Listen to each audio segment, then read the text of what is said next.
Hi, good morning. Sorry I can't be with you this morning. I've got to go over to KGV to cover a class over there. Stephen's going to help you and support you through the tasks I've set for you today. I just wanted to do a quick video just to talk you through the resources I want you to use. Now, before we get started, I'd just like to say, Lucy, Tom, Michael, please try and get in on time. If you were in on time, I'm sorry. I was just having a guess and see you there. What you're going to get is you're going to get another case study today from a past paper. What I'd like to do is spend a lot of time sort of breaking down, almost practicing your 6 hours of analysing the case study.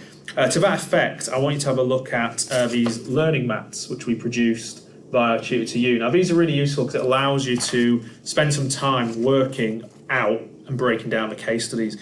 Now, if you could all get a copy of one of these, I will wait until they've been distributed, and then you can press play again on the video. So if you pause it now,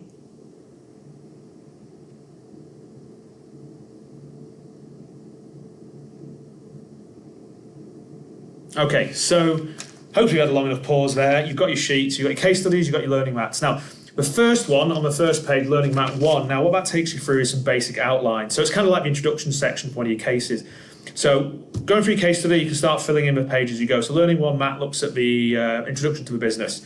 Plus it also asks you to then find the link, so highlight any principles of management, key terms and concepts in the case study listed below. So using the second sheet, which you should be able to get from Stephen, which is essentially from the unit handbook, have a look through some of the key concepts in there and see which ones actually match up to there. So you can fill in key concepts from what we've studied on this unit into that box.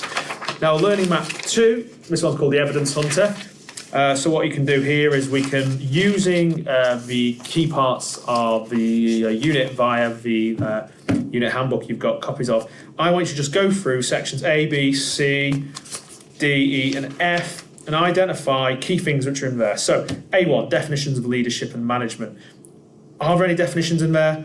What are the key parts about leadership and management? Then learning A and B, you can see management and leadership styles. So from a case study, can you pick out any specific management or leadership styles in there? What are the skills that the leaders and managers in there might have?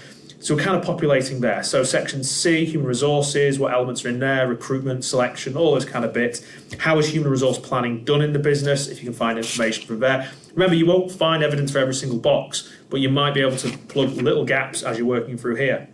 Then learning aim D is all about motivation and training. Learning for AME is about managing change. F about quality management. Remember, everything's on the VLE from the last couple of lessons as well, so please refer back to all the PowerPoints. Then learning mat 4, this one here called digging deeper.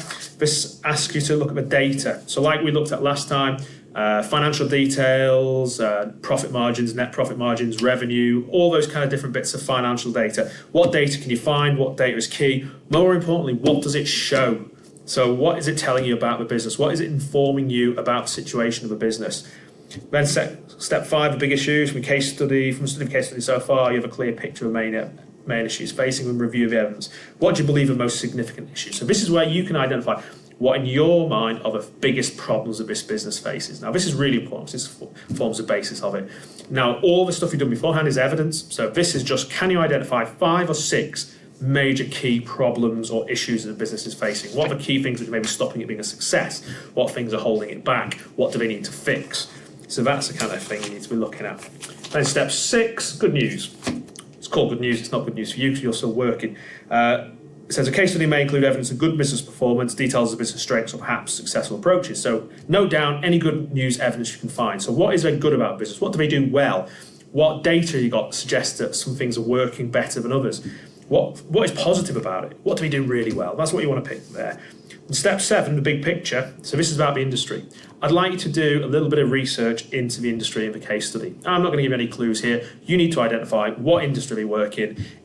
Previously, we looked at Bingham's Bakery, so we're looking at the catering industry, the baking industry. So we looked at competitors like Greggs, etc. Need to look at this business and find out what industry it actually works at.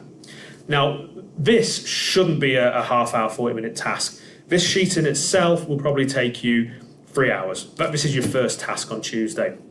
I wouldn't expect it to be fully completed.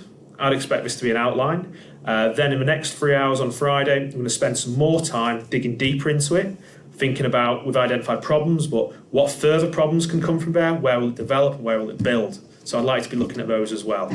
Sorry, I keep looking over there because people keep walking past the room I'm in.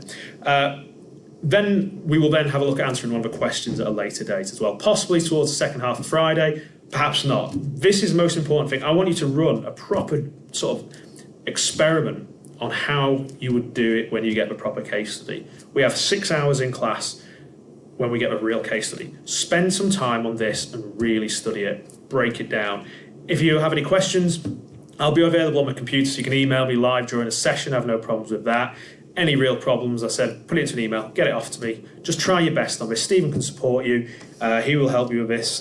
He might need a bit of time to look at the case study as well. But spend your time on it, work in pairs. But what I don't want is you're not getting through any of this, because I'll be able to come and have a look at this. You will need to hand this back to Stephen at the end of a session with your name on it. I'm not having any excuses of you taking it home and leaving it, in order that we can use it next Friday as well. Okay, best of luck. And like I said, email me if you've got any problems at all. And I'll see you soon. Bye.